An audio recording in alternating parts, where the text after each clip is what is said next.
পুরনো সরকার তো ইতিহাসের সিলেবাসে মিথ্যা শিখিয়েছিল, অর্ধসত্য শিখিয়েছিল এবং সত্য গোপন করেছিল।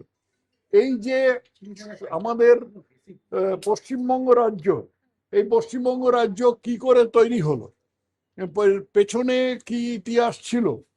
1935 সাল থেকে 1937 সাল থেকে 1947 সাল পর্যন্ত কি কি হয়েছে, এবং 47 সালের পরে পূর্ববাংলায় কি কি হয়েছে, তার পরিণামস্বরূপ ভারতে যে উদ্বাস্তু আগমন হয়েছিল, সেই উদ্বাস্তু আগমনটাকে কিভাবে কেন্দ্রীয় সরকার এবং রাজ্য সরকার যথাযথভাবে চালনা করতে পারেনি, এই সমস্ত ইতিহাস তো শেখাতে হবে। এগুলো তো পুরো লুকিয়ে রাখা হয়েছিল।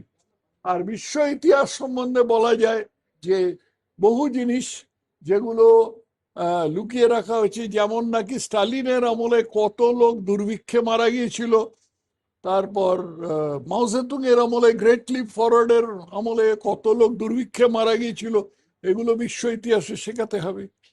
শ্যামাপ্রসাদ মুখোপাধ্যায়কে নিয়ে কি সিলেবাসে কিছু থাকতে পারে? অবশ্যই থাকবে, কারণ ইতিহাসের মধ্যে তো শ্যামাপ্রসাদ মুখোপাধ্যায় অবধারিত ভাবে আসবেন। পশ্চিমবঙ্গের সৃষ্টির মধ্যে শ্যামাপ্রসাদ মুখোপাধ্যায়ের যে ভূমিকা, সেটা তো অবহেলা করা যাবে না, সেটা লুকিয়ে রেখেছিল এরা। বর্তমান মানে প্রাক্তন সরকার এবং তার আগেকার সরকার, তারা তো এটা লুকিয়ে রেখেছিল।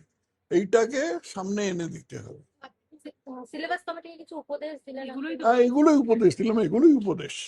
আর একটা বিশেষ করে বললাম যে ছাত্রছাত্রীদের মনীষীদের জীবনী শেখানো উচিত, অরাজনৈতিক মনীষীদের জীবনী শেখানো উচিত।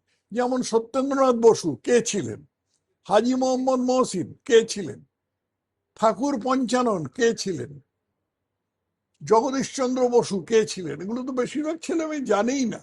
তারা খালি রাজনৈতিক নেতাদের নাম জানে আর খেলাধুলার জগতের লোকেদের নাম জানে। কেন সিঙ্গুর প্রসঙ্গ থাকবে? সিঙ্গুর প্রসঙ্গের মধ্যে থাকার কি আছে? সিঙ্গুর প্রসঙ্গ তো হয়েছিল গত 10-15 বছরের মধ্যে, ওটাকে তো ইতিহাস বলে না, ওটা তো রাজনীতির ব্যাপার। অবশ্যই বাদ দিতে হবে। সিঙ্গুর প্রসঙ্গের মতন জিনিস যেটা গত 5 বছর 10 বছর 15 বছর 30 বছরের মধ্যে হয়েছে, সেগুলো তো ইতিহাস পদবাচ্যই নয়। এগুলো আরো কিছুদিন বাদে ইতিহাসে পরিণত হবে। আপাতত ওটা রাজনীতি, এবং ওটা আমি বলেছি যে রাজনীতিকে সম্পূর্ণভাবে পাঠ্যক্রম থেকে বাদ দিতে হবে। মানে সেটা যে কোনো রাজনৈতিক বিষয়ের কথাই বলবো। অবশ্যই।